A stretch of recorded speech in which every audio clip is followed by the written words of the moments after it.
अस्सलाम वालेकुम फ्रेंड्स, क्या हाल है। उम्मीद करती हूँ आप सब खैरियत से होंगे, जाओगे खुश होंगे, खैरवाफियत से होंगे। आज की वीडियो में मैं एक दफ़ा फिर से आपके साथ बचे हुए पीसेस का इस्तेमाल करते हुए 5 साल की बच्ची का बहुत ही प्यारा सा फ्रॉक डिज़ाइन शेयर करने लगी हूँ। उम्मीद है आपको ज़रूर पसंद आएगा। आपने वीडियो को स्किप की बिना एंड तक देखना है। यहाँ पे मेरे पास लेसेस के भी पीसेस बचे हुए हैं और फैब्रिक के भी पीसेस बचे हुए हैं। सूट के अंदर से जो पीसेस बच जाते हैं उनको बेकार समझ के फेंकने की बजाय आप ज़रूर अपनी बच्ची के लिए प्यारा सा ड्रेस बनाया करें। जिस तरीके से हमारे जो सूट होते हैं ना, वो ब्रांडेड होते हैं, अच्छे वाला लॉन कॉटन होता है, फैब्रिक बहुत अच्छा सा ही हमारे ड्रेस का होता है। लेकिन जब हमारे पीस बच जाते हैं तो हम ये समझते हैं कि ये बिल्कुल बेकार है। हालांकि वो पीस भी उतने ही ज़्यादा कीमती होते हैं जितना हमारा ड्रेस कीमती होता है। ठीक है, अगर हम उन्हीं पीसेस का इस्तेमाल करके अपनी बच्ची का भी अपने जैसा ड्रेस बना लें तो जितनी मजबूती से हमारा अपना ड्रेस बनेगा और जितना अरसा हमारा ड्रेस जो है ना वो चलेगा, उतना अरसा हमारी बच्ची का ड्रेस भी चल सकता है। और महंगाई के इस दौर में अगर आपके पास भी ये इस तरह के पीसेस मौजूद हो ना, तो आप ज़रूर अपनी बच्ची के लिए ड्रेसेस बनाया करें। सबसे पहले जो मेरे पास यहाँ पे जो मेन पीस था ना, थोड़ी इसकी लंबाई ज़्यादा है, चौड़ाई मैं बाद में बताती हूँ कितनी है। इस पीस को मैंने 3 हिस्सों में कर लेना है। यानी मैं जा रही हूँ कि इसका जो घेर है ना, उसकी जो चौड़ाई है ये तो मैंने लगभग 28 इंच के करीब रखी है। ठीक है, और एक हिस्सा जो है ना वो मैंने 28 इंच की लंबाई का चौड़ाई का कंप्लीट कर लेना है। और ये ऊपर जो थोड़ा सा हिस्सा है ना, ये मैं आपको बताती हूँ इसका मैंने क्या हिसाब रखा है। यानी इसको जब मैंने फ़ोल्ड किया है ना, तो इसकी जो चौड़ाई आई है ना फोल्डेड, तो ये वाला जो तीसरा पीस है ना, इसकी चौड़ाई के बराबर है। यानी मैं ये चाह रही हूँ कि ये एक पीस तो जो बैक का है ना, वो ये देखें, ये 13.5 से 14 इंच के करीब इसकी चौड़ाई आ रही है। अब इसका जो बाकी का एक हिस्सा निकालना है वो मैं यहाँ दूसरे पीस में से निकालूंगी। यानी मैं यहाँ पे कुछ इस तरीके से करने लगी हूँ कि जो बैक का पीस है ना वो सारा एक ही रखा है और फ्रंट साइड पे मैं यहाँ पे 2 पीसेस लगाऊंगी। यानी फ्रंट थोड़ी ओपन छोड़नी है। ठीक है, सेंटर में से घेर को मैंने 2 हिस्सों में, वैसे फैब्रिक के हिसाब से भी ऐसे ही बन रहा था, तो जिस तरीके से मेरे पास पीसेस है ना, मैं उसी हिसाब से यहाँ पे अपनी फ्रॉक की डिज़ाइनिंग करूँगी। तो ये 2 पीसेस जो है ना वो मेरे घेर की फ्रंट साइड है और जो दूसरा पीस है वो मेरी बैक साइड है। तो यहाँ से फिर से मैं आपको चौड़ाई बता देती हूँ। चौड़ाई तकरीबन 13.5 इंच है और इसकी लंबाई तकरीबन 14 इंच के करीब है। ठीक है, ये पीसेस मैंने घेर के साइड पे करने हैं। अब यहाँ से मैंने इस पीस में से जो है ना वो अपनी पेटी निकालनी है। तो इसकी जो लंबाई यहाँ पे आ रही है ना, 9 इंच आ रही है, ये मैं सारी ही रख लूँगी। ठीक है, और चौड़ाई मुझे जितनी चाहिए मैं उतनी रख लूँगी। ठीक है, जहाँ पे इसकी काफ़ी ज़्यादा चौड़ाई आ रही है, यानी 17 इंच चौड़ाई आ रही है, लेकिन मुझे यहाँ पे तकरीबन 15 से 16 इंच तक इसकी चौड़ाई लेनी है। ठीक है, जितना मुझे चाहिए ना, अगर आप 17 इंच, अब अगर आपकी बेटी जो है ना वो हेल्दी है तो आप 17 इंच तक भी रख सकते हैं, लेकिन 17 इंच 5 साल की बच्ची के लिए नहीं होता है, 15 से 16 इंच ही होता है। ठीक है जी, अब इसको मैंने 2 हिस्सों में डिवाइड कर लिया है इन पीसेस को, यानी फ्रंट और बैक के लिए। और फिर 4 फोल्ड करके अब मैंने यहाँ पे शोल्डर के लिए मार्क लगाया है 5 इंचेस पे, और 5.5 इंचेस पे मैं इसका आर्म होल का निशान लगा रही हूँ। अगर आपकी बच्ची हेल्दी है ना, तो फिर आपने ये साइज़ जो है ना हाफ इंच बढ़ा लेने हैं, जिस हिसाब से आपकी बच्ची की जो है ना वो हेल्थ है। ठीक है जी, चेस्ट जो है वो मैंने सेम यहीं पे 7.5 इंचज़ रखी है, लेकिन जो वेस्ट है वो मैंने हाफ इंच तक कम करके आर्म होल की शेप बनाई है। इसके बाद गले के लिए जो चौड़ाई है वो मैं 2 इंच लूँगी। फ्रंट और बैक दोनों गला सेम चौड़ाई के हिसाब से बनेंगे, सिर्फ इसकी फ्रंट साइड की जो लंबाई होगी ना वो मैं बाद में डीप कर लूँगी। बैक गले की जो लंबाई मैंने रखी है वो मैंने 2 इंच रखी है। और अब शोल्डर के ऊपर से भी हाफ इंच ऐसे तिरछा मार्क लगाएंगे और नीचे वाली साइड से भी मैंने हाफ इंच पे मार्क लगाया। अब जितनी मैंने मार्किंग की है ना, पहले मैं इसकी कटिंग कर लेती हूँ। तो आप मेरे चैनल पर फर्स्ट टाइम आए हैं तो आपसे रिक्वेस्ट है कि प्लीज़ मेरे चैनल को सब्सक्राइब कीजिएगा, और इस तरह की प्यारे प्यारे सी वीडियोस देखनी हो, प्यारे प्यारे से आइडियाज़ आपको चाहिए तो मेरे चैनल का विज़िट कीजिएगा। मैंने बचे हुए पीसेस का इस्तेमाल करते हुए अपने चैनल पर बहुत सारे बच्चियों के फ्रॉक के डिज़ाइंस अपलोड कर रखे हैं। 100 से काफ़ी ज़्यादा डिज़ाइंस हैं जो मैंने बचे हुए पीसेस का इस्तेमाल करते हुए बनाए हैं। फ्रंट साइड को मैंने यहाँ पे लिया है और इसके आर्म होल को हल्का सा मैं डीप कट करूँगी, और फ्रंट साइड की जो पेटी है उसको भी सेंटर में से कट कर लेना है। ठीक है जी, तो यहाँ पे फ्रंट गले की कटिंग भी मैंने अभी करनी है 1.5 इंच मज़ीद, इसको मैं गहरा कर लेती हूँ। ठीक है, आप सिर्फ 1 इंच भी गहरा कर सकते हैं अगर आपकी बच्ची कमज़ोर है यानी वीक है, तो फिर आपने गला बहुत ज़्यादा बड़ा नहीं बनाना। ये देखिए, इस तरीके से फ्रंट साइड की जो योक है वो भी 2 हिस्सों में डिवाइड होगी। अब ये जो शर्ट की साइड कटिंग होती है ना, वैसे तो ये 4 पीसेस होते हैं, मेरे पास 2 ही पीसेस हैं। ठीक है, तो इन 2 पीसेस के साथ मैंने तकरीबन इसकी जो चौड़ाई जो है ना, वाइट कलर की जो कनी है वो छोड़ के आगे 4 इंचेस पे मैंने इसकी चौड़ाई लेनी है। ठीक है जी, 4 इंचेस की यहाँ पे मैंने लंबी सी दोनों पट्टियाँ निकालनी है, क्योंकि ये 2 पीसेस है ना, तो जब मैं इसको कट करूँगी तो ये मेरे पास 2 लंबी पट्टियाँ आ जाएंगी। ठीक है जी, तो ये जो पट्टियाँ हैं ना, इसके साथ मैंने बना लेनी होगी फ्रिल। और फ्रिल कोई दामन पे या कोई जो है ना वो स्लीव्स के आगे नहीं लगानी। इसकी अलग से डिज़ाइनिंग मैं आपके साथ शेयर करूँगी, उम्मीद है आपको पसंद आएगी। ये 2 पीसेस फ्रिल के ये वाले हो गए और एक ये वाला पीस है ना, इसके साथ भी एज इट ही मैं फ्रिल बना लूँगी, ठीक है जी। इसकी जो चौड़ाई है ये कम है, 3 इंचज़ तक है, और इस वाले पीस की चौड़ाई 4 इंच है। तो जितनी चौड़ाई मेरे पास है ना, यही मैं ले लूँगी। और आगे चल के मैं आपको बताऊँगी कि मैंने फ्रिल कहाँ पे यूज़ करनी है ये दोनों। अब ये वाला जो पीस है, अच्छा इसमें से एक पीस जो है वो ओपन है और एक पीस जो है वो जुड़ा हुआ है। तो मैं स्लीव्स के लिए यहाँ पे 6.5 इंचेस की चौड़ाई मैंने ली है, और यहाँ पे लंबाई तकरीबन जो है ना वो मैं 8 इंचेस लूँगी, क्योंकि हाफ़ स्लीव्स बनानी है, लॉन्ग स्लीव्स यहाँ पे नहीं बन सकती। हाँ, अगर मैं इसके अंदर जोड़ डालूँ तो ये लॉन्ग स्लीव्स बन सकती हैं, लेकिन मैं इसकी शॉर्ट स्लीव्स ही बनाऊँगी। यहाँ पे लंबाई चौड़ाई को सेपरेट कर लेने के बाद अब मैंने यहाँ पे आर्म होल के लिए हल्की सी कटिंग करनी है, तकरीबन 2 इंच की नीचे से मैंने फासला लेते हुए, और आगे से भी मैं इसको फिटिंग वाले स्लीव्स की कटिंग बनाऊँगी। अब ऊपर ये देखें, हाफ इंच जो एक्स्ट्रा छोड़ा हुआ है ना, ये तो सिलाई के अंदर जाएगा और यहाँ पे हमारी स्लीव्स कंप्लीट हो जाएंगी। अब ये वाला जो बाकी का पीस बचा है, इसमें से मैंने ओरेप पट्टियाँ निकाल लेनी है, ताकि जो गला है ना, मैं गले के ऊपर पाइपिंग कर सकूँ। उम्मीद है आप रेप पट्टी के साथ गले के ऊपर पाइपिंग कर सकती होंगी, ठीक है जी। ये दोनों पट्टियाँ मैं आपस में ज्वाइन करूँगी और एक लंबी सी पट्टी बन जाएगी और रेप वाली, और ये मैं गले के ऊपर लगा लूँगी, ठीक है। अब यहाँ से भी मुझे 2 लंबी पट्टियाँ कट करनी है, जो कि मैंने फ्रंट साइड पे पट्टियाँ बना के लगानी है, ठीक है जी। कोई भी पीस जो है ना बेकार समझ के मत फेंका करें। अब इसकी मैक्सिमम जो चौड़ाई आ सकती है ना, 1.5 इंच तक आ सकती है, क्योंकि यहाँ से थोड़ा सा ऐसा जो है ना वो ज़्यादा गहरा कट किया हुआ है। तो मैं कोई इशू नहीं है, इतनी ही चौड़ाई ले लूँगी इन दोनों पट्टियों की। ये फोल्डेड है तो इसको मैं 2 हिस्सों में डिवाइड कर लेती हूँ, और मुझे ये 2 पट्टियाँ चाहिए, तो मैंने फ्रंट साइड पे लगानी होंगी, ठीक है जी।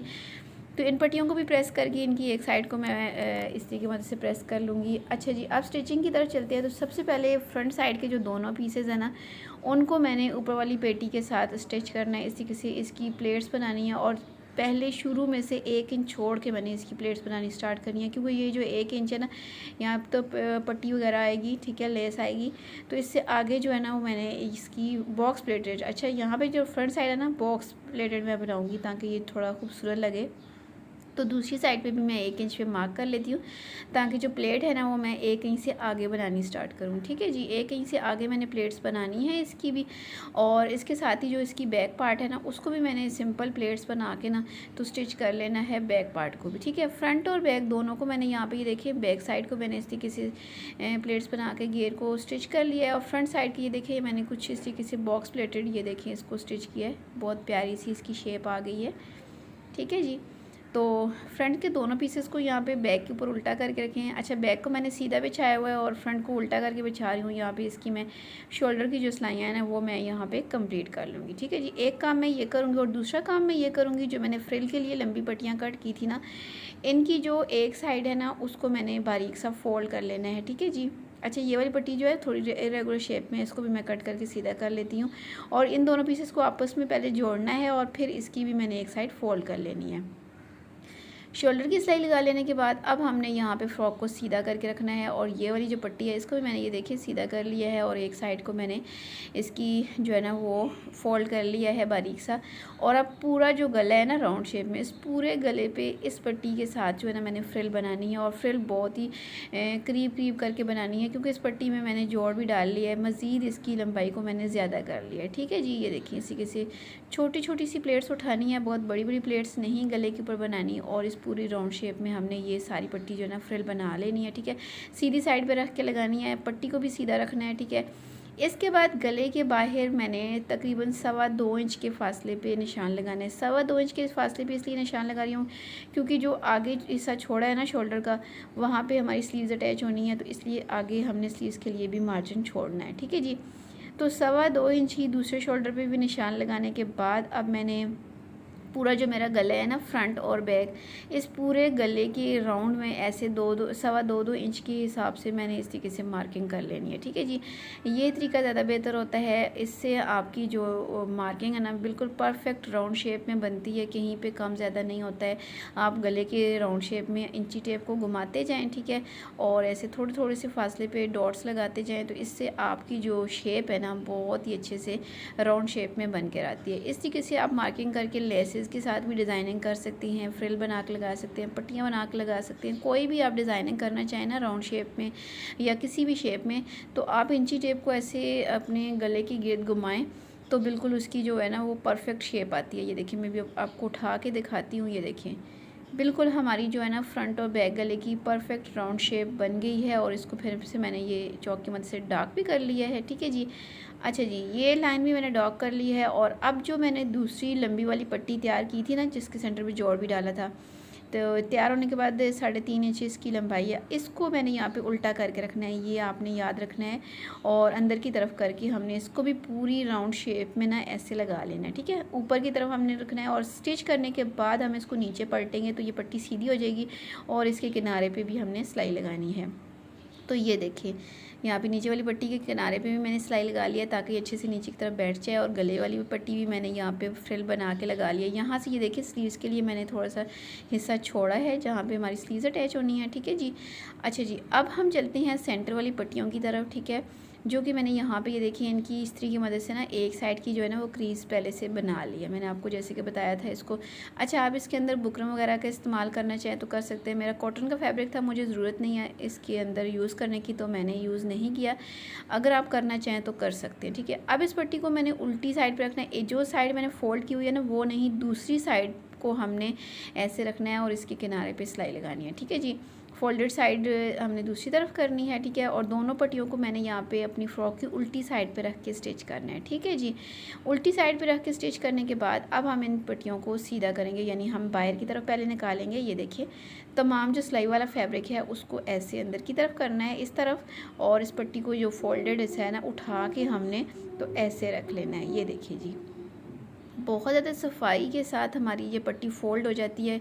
हमें कोई इतनी खास मेहनत नहीं करनी पड़ती। उल्टी साइड पे रख के सीधी साइड पे स्टिच करें। और दूसरी बात ये कि इसको मैंने फ़ोल्ड भी पहले से कर लिया है, इस्त्री की मदद से क्रीज बना ली है। तो जब मैं इसको फ़ोल्ड करने लगूँगी ना तो मैं साथ साथ ये लेस भी रख के लगा लूँगी। लेस को बिल्कुल सीधा रखना है। और ये देखें, ये इस तरीके से जब हम पट्टी को उठा के लेस के किनारे पे रखेंगे ना तो कुछ इस तरीके से 1/2 इंच की चौड़ाई की ये हमारी पट्टी तैयार हो जाएगी। और दूसरी साइड को भी सेम ऐसे ही करेंगे।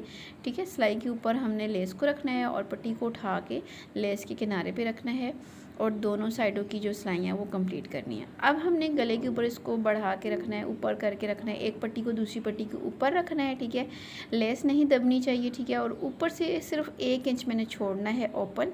ठीक है, ताकि गला जो है ना वो बच्ची का आसानी से हम डाल सकें। और बाकी का जो हिस्सा नीचे मैंने इसको करीब करीब करके सिलाई लगानी है, यहाँ तक इसको जोड़ लेना है। ठीक है, और थोड़ा सा हिस्सा नीचे मैंने ओपन छोड़ना है। अच्छा, कितना हिस्सा ओपन छोड़ना है ये भी बता देती हूँ मैं। तकरीबन जो है ना वो 6 इंचेस का मैं नीचे से इसको ओपन छोड़ूंगी। बाकी का हिस्सा मैं यहाँ पे इसको स्टिच कर लूँगी। फिर इसके बाद गले के ऊपर मैंने पाइपिंग कर लेनी है, वो मुझे उम्मीद है आप आसानी से कर लेंगी। इसके बाद हमने स्लीव्स को अटैच करना है और स्लीव्स को अटैच कर लेने के बाद हमने लगानी होगी फिटिंग की सिलाई। उसके बाद नीचे जो दामन है ना फ्रंट और बैक का, उसको हमने फ़ोल्ड करना है। साथ में ये लेस भी है, ये भी हम जो है ना वो दामन वगैरह पे लगा लेंगे। और इसकी फ़ाइनल लुक मैं आपको दिखाती हूँ। तो यहाँ पे हमारी फ़्रॉक की फ़ाइनल लुक है। गले के ऊपर मैंने पाइपन भी कर लिया। अच्छा, मेरे पास ये पर्ल्स पड़े हुए थे ना, छोटे छोटे से ये बटनों की तरह है, तो मैंने ग्लू की मदद से इनको ही ऊपर चिपका लिया है। ठीक है, ये भी लगे हुए बहुत ज़्यादा प्यारे लग रहे हैं। इसके बाद मैंने फिटिंग की सिलाई भी लगा लिया। स्लीव्स के आगे भी मैंने लेस लगाई है, ये भी बहुत ज़्यादा खूबसूरत लग रही है। और हमारा जो फ़्रॉक है ना ये माशाल्लाह से बनने के बाद बहुत ही ज़्यादा खूबसूरत लग रहा है। ठीक है जी, और इसकी जो सेंटर में लेस लगी हुई है ये भी बहुत ज़्यादा खूबसूरत लग रही है। नीचे से थोड़ा सा ओपन छोड़ा था और नीचे मैंने फ्रंट साइड के दामन पे भी मैंने लेस लगाई है। मेरे पास इतनी ही लेस थी जो मैंने स्लीव्स पे और फ्रंट साइड के दामन पे लगा लिया। बैक को मैंने सिंपल छोड़ दिया है। ठीक है जी, अगर आपके पास ज़्यादा लेस हो तो आप बैक पे भी लगा सकते हैं। बाकी इसकी ओवरऑल लुक आपके सामने है। किस तरीके से पीसेस का इस्तेमाल करते हुए मैंने यहाँ पे 5 साल की बच्ची का बहुत ही प्यारा सा स्टाइलिश सा फ्रॉक डिज़ाइन आपके साथ शेयर किया है। उम्मीद है आपको ये डिज़ाइन ज़रूर पसंद आया होगा। इस तरह के पैर से फ़्रॉक के डिज़ाइन देखने हों तो प्लीज़ मेरे चैनल का विज़िट ज़रूर कीजिएगा। मैंने अलग अलग प्ले लिस्टेस बनाई हुई हैं। ठीक है जी, और अगर आपके पास इस तरह के पीसेस मौजूद हैं तो फिर मैंने अलग से एक प्ले लिस्ट बनाई हुई है baby frock design with left over pieces के नाम से, उसको ज़रूर विज़िट कीजिएगा। अपना बहुत सारा ख्याल रखिएगा और मुझे दुआ में याद रखिएगा। मिलती हूँ किसी नई वीडियो में किसी नए डिज़ाइन के साथ। नए आए तो चैनल को सब्सक्राइब करने के साथ बेल आइकन को ज़रूर प्रेस कीजिएगा। अपना ख्याल रखिएगा, दुआ में याद रखिएगा। अल्लाह हाफिज़।